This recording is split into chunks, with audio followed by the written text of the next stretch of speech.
2 Cristão chega ao pântano da desconfiança. O homem, então, começou a correr.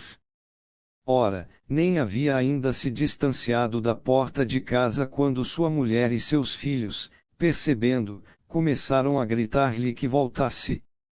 Mas o homem tapou os ouvidos com os dedos e continuou correndo, berrando: vida, vida, vida eterna. Então não olhou para trás, mas continuou correndo para o centro da campina. Os vizinhos também vieram vê-lo correr, e enquanto corria, alguns escarneciam, outros ameaçavam, outros ainda gritavam-lhe que voltasse.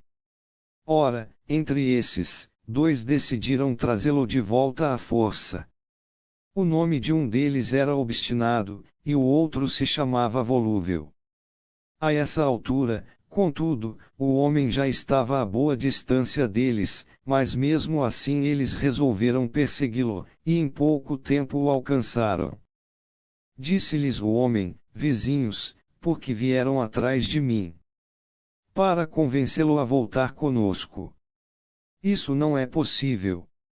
Vocês moram na cidade da destruição, local onde também eu nasci.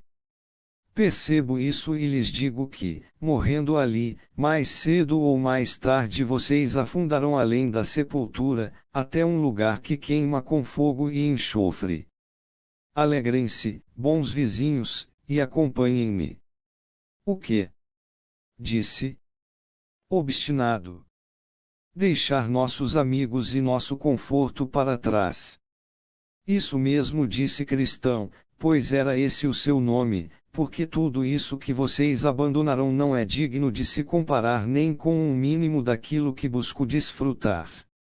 Se vocês vierem comigo, e o alcançarem, desfrutarão também, assim como eu, pois lá para onde vou há bastante e de sobra.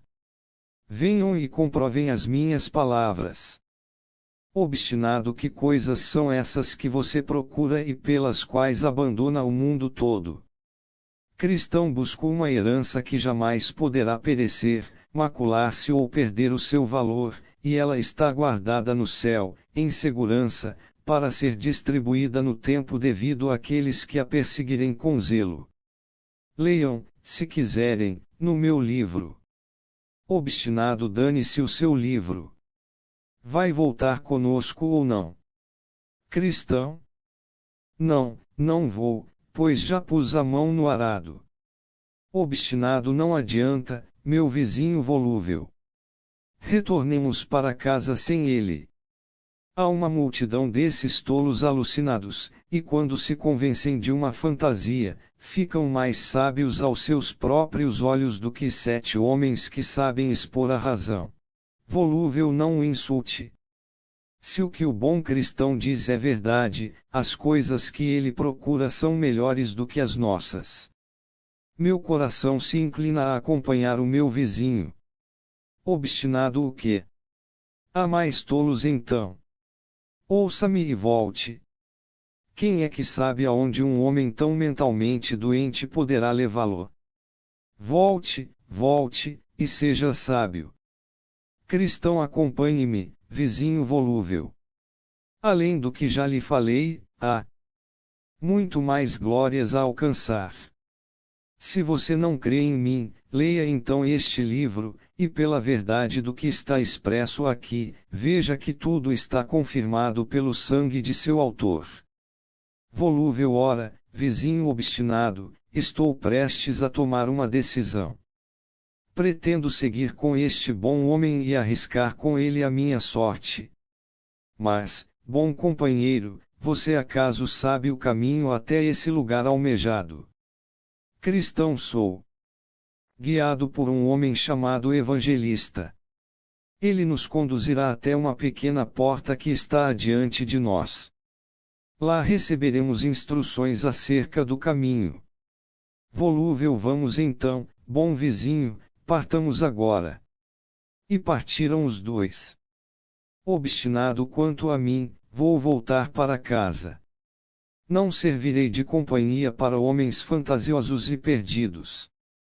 Ora, vi então em meu sonho que, depois que Obstinado se foi, Cristão e Volúvel cruzaram a campina, e assim foram conversando. Cristão e então, vizinho Volúvel, como tem passado? Fico feliz por você ter se convencido a vir comigo. Se o próprio obstinado sentisse o que senti diante dos poderes e terras daquilo que ainda não se vê, ele não teria nos virado as costas assim tão levianamente. Volúvel, como aqui não há ninguém além de nós, vizinho cristão. Diga-me que coisas são essas e como desfrutá-las no lugar para onde vamos. Cristão, posso melhor concebê-las com a mente do que expressá-las com palavras. Mas como assim mesmo você deseja saber, vou lê-las em meu livro. Volúvel, e você crê que as palavras do seu livro são absolutamente verdadeiras? Cristão, sim, certamente, pois foram escritas por aquele que não pode mentir. Volúvel, muito bem, que coisas são essas? Cristão, receberemos uma vida eterna e viveremos para sempre em um reino sem fim. Volúvel, muito bem, e o que mais? Cristão, há coroas de glória que nos serão dadas, e vestes que nos farão brilhar como o sol no firmamento do céu. Volúvel, isso é excelente. E o que mais?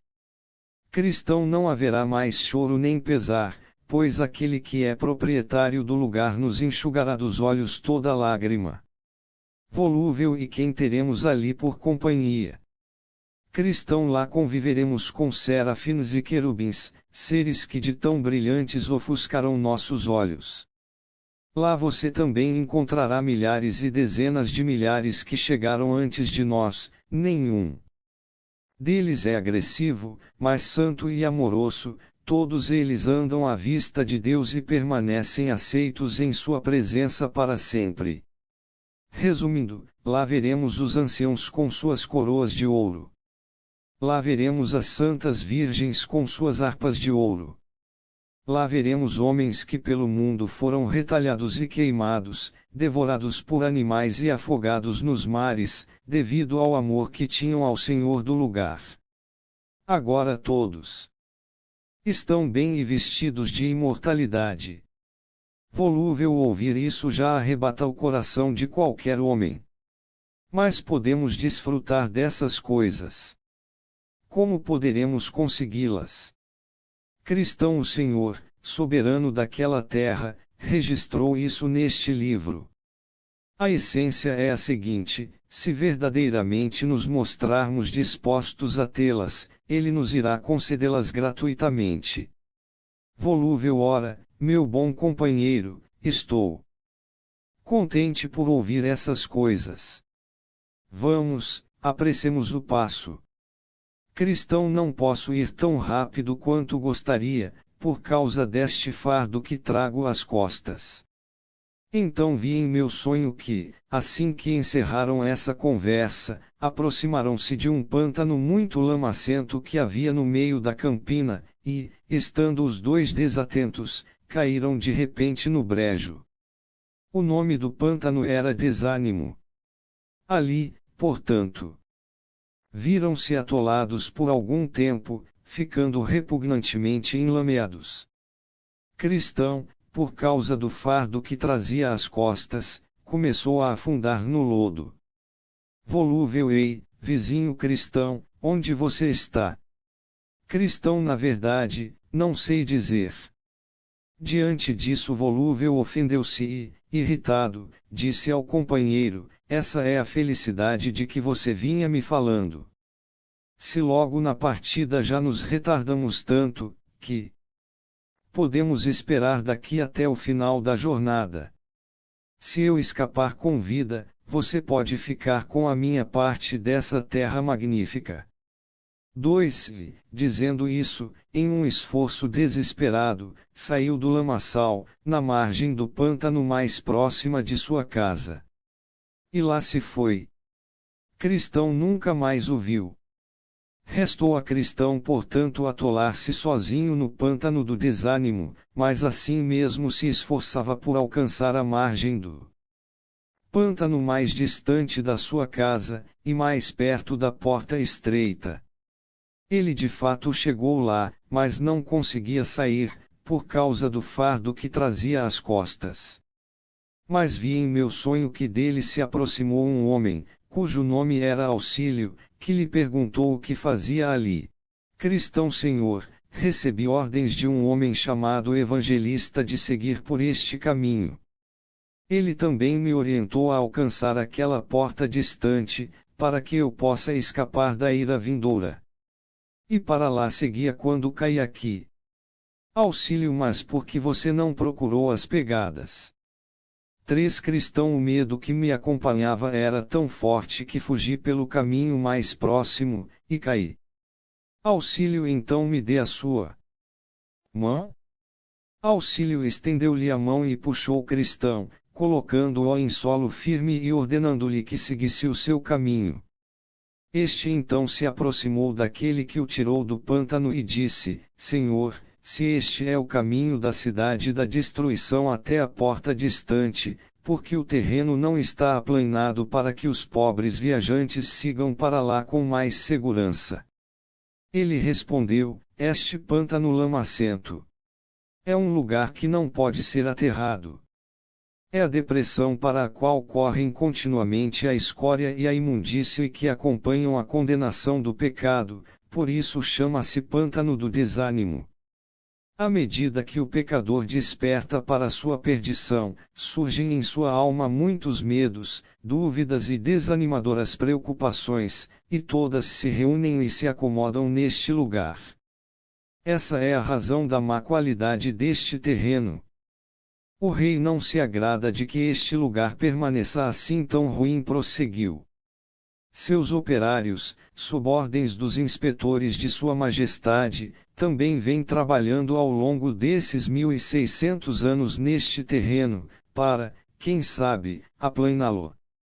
Sim, e segundo sei, aqui já afundaram pelo menos 20.000 cargas de carroções e ainda milhares e milhares de saudáveis ensinamentos que foram trazidos em todas as estações e de todos os lugares dos domínios do rei.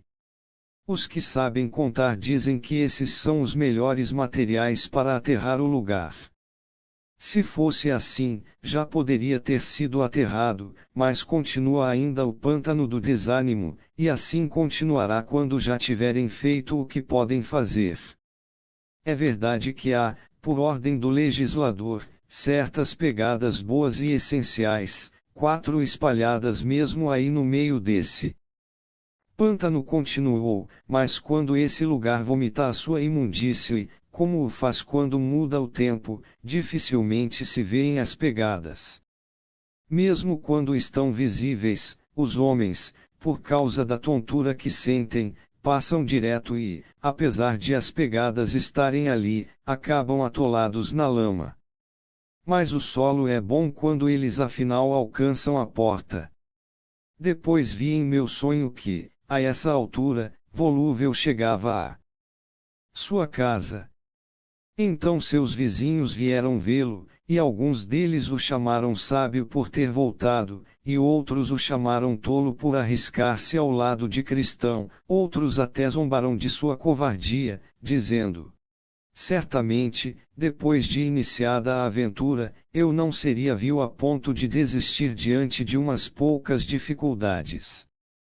Então Volúvel, acovardado, sentou-se no meio deles. Mas afinal ganhou mais confiança, e então todos eles mudaram de assunto e passaram a ridicularizar pelas costas o pobre Cristão. E faziam o mesmo com Volúvel.